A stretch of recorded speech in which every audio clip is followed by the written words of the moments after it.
Certo.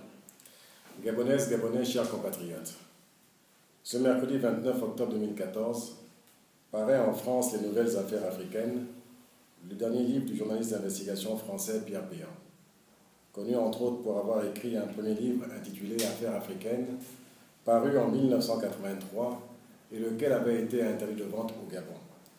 C'est le même Pierre Péan qui avait dévoilé le passé pétainiste du président François Mitterrand dans un autre livre sous le titre de « Une jeunesse française ».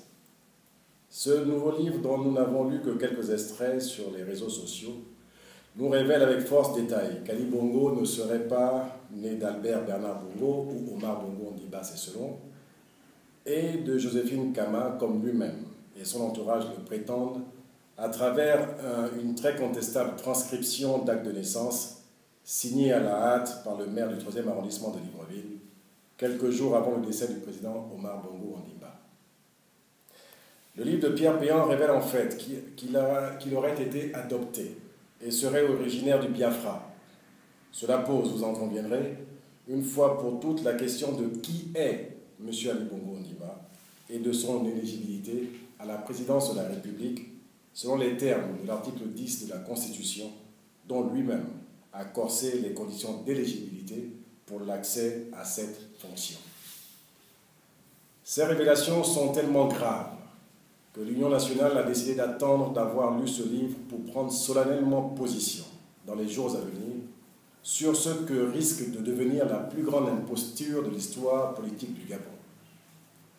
M. Ali Bongo doit prendre ses responsabilités, comme l'avait fait il y a quelque temps le président des États-Unis, Barack Obama.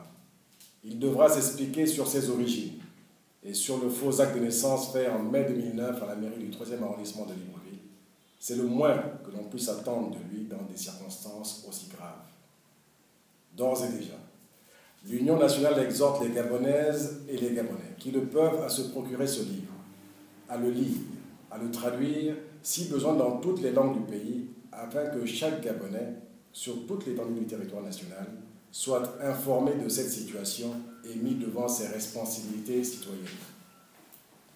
De même, l'Union nationale prend à témoin la communauté internationale, notamment la France, les États-Unis, l'ONU, l'Union africaine, quant à l'obligation qui incombe désormais aux Gabonais, suite à ces révélations, de prendre toutes les mesures nécessaires pour mettre fin à une situation qu'aucun État souverain ne saurait tolérer. Les révélations de Pierre Péan constituent un véritable tremblement de terre qui risque d'ébranler les fondations même de l'État et de la République au Gabon. Par la collusion qu'elle établit entre les institutions de l'État et le coup d'État électoral de 2009, nombreux sont ceux qui auront à s'en expliquer. Je vous remercie.